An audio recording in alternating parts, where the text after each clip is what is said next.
মাসের শেষে মুষলধারে বৃষ্টির পূর্বাভাস। নমস্কার, আপনারা দেখছেন কলকাতা টিভি, সঙ্গে রয়েছি আমি আয়ুষী। জুলাই মাসের শুরু থেকেই দেখা গিয়েছিল মেঘলা আকাশ, মুষলধারে বৃষ্টি, দিনের যে কোনো সময় ভারী থেকে অতি ভারী বৃষ্টির মোকাবিলা কিন্তু করতে হয়েছিল নিত্যযাত্রীদের। তবে বলা হয়েছিল আইএমডি এবং আবহাওয়া দফতরের তরফ থেকে যে জুলাই মাসের শেষের দিকে বা টু বি স্পেসিফিক জুলাই মাসের শেষ মঙ্গলবারের দিক থেকে কিন্তু বৃষ্টি কমার একটা সম্ভাবনা ছিল বা এমনই কিন্তু একটা পূর্বাভাস দিয়েছিল আবহাওয়া দফতর। তবে দেখা যাচ্ছে বৃষ্টি কমার নাম নেই। আবহাওয়া দপ্তরের তরফ থেকে খবর যে মাসের শেষে অর্থাৎ জুলাইয়ের শেষেও কিন্তু মুষলধারে বৃষ্টি হতে পারে। কোথাও কোথাও অতি ভারী বৃষ্টি, কোথাও ভারী বৃষ্টি, কোথাও বজ্র বিদ্যুৎ সহ বৃষ্টি এবং শিলা বৃষ্টির পূর্বাভাসও কিন্তু দিয়েছে আবহাওয়া দপ্তর।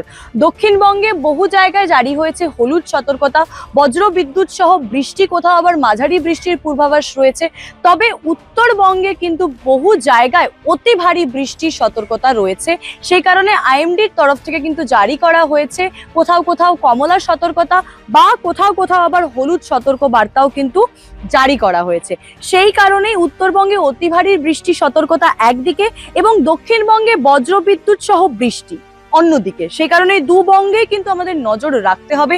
তাছাড়াও যারা উপকূলবর্তী এলাকায় রয়েছে তাদের জন্য কিন্তু সতর্কবার্তা জারি করা হয়েছে এবং যারা মৎস্যজীবী রয়েছে তাদের জন্যও কিন্তু একটা সতর্কবার্তা জারি করেছে আবহাওয়া দপ্তর এবং বলা হয়েছে তারা যাতে বিনা কারণে সমুদ্রের দিকে না যায়, অর্থাৎ বাইরে বেরোনোর আগে আবহাওয়া দপ্তরের আপডেট দেখে বেরোবেন এবং সঙ্গে ছাতা অবশ্যই নিয়ে বেরোবেন। আপনারা দেখতে থাকুন কলকাতা টিভি, রাত দিন 7 দিন।